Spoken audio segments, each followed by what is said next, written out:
ഇത് നമ്മൾ കടുമാങ്ങയാണിത്. ഇത് ഏകദേശം ഇതിൻ്റെ പ്രോസസ്സിംഗ് ഒക്കെ കഴിഞ്ഞു. എന്നാലും ഞാൻ നിങ്ങളോട് പറഞ്ഞുതരാം എന്തൊക്കെയാണ് ആഡ് ചെയ്തതെന്നുള്ളത്.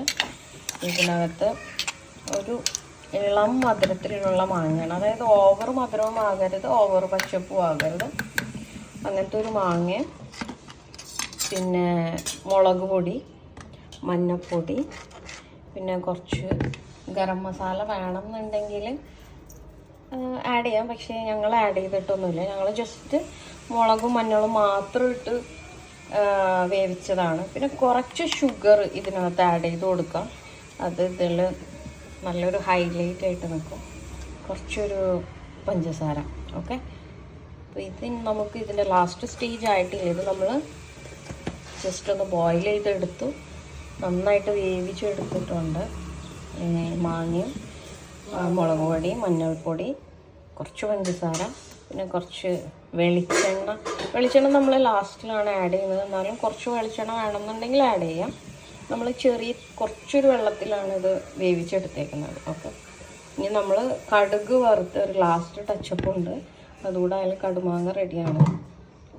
അപ്പം നിങ്ങൾക്ക് അത് കാണിച്ചു തരാം. നമുക്ക് ഇനി കടുമാങ്ങ താളിക്കാനായിട്ട് നമ്മൾ വെളിച്ചെണ്ണ ഒഴിച്ചു. നല്ല ശുദ്ധമായ വെളിച്ചെണ്ണയാണ്. കുറച്ച് ഉലുവ ഇട്ടു.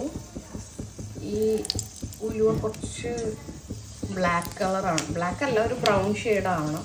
എന്നാൽ അതിൽ കടുമാങ്ങയ്ക്ക് ആ ഒരു ടേസ്റ്റ് ഇറങ്ങി കിട്ടുള്ളൂ. ഓക്കെ, പിന്നെ നമുക്ക് ഫോണിൻ്റെ ക്യാമറയിൽ വെളിച്ചെണ്ണ തുറയ്ക്കും. ഒരു മിനിറ്റ്.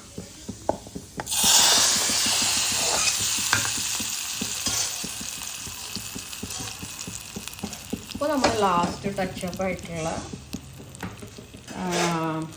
എന്താ ഇങ്ങനെ ബ്ലാക്ക് കളറായിരിക്കുന്നതെന്ന് വെച്ചാൽ ഉലുവയും പിന്നെ നമ്മുടെ കടുകുമാണ്. അപ്പോൾ ലാസ്റ്റ് ടച്ചപ്പ് നമ്മൾ ഇട്ടിട്ടുണ്ട്. ഇത്രയേ ഉള്ളൂ. നമ്മൾ വലിയ ഡെക്കറേഷനൊന്നുമില്ല. സവോളയോ വേറെ ഒന്നുമില്ല ഇതിനകത്ത്. തക്കാളിയോ ഒന്നും ആഡ് ചെയ്തിട്ടില്ല.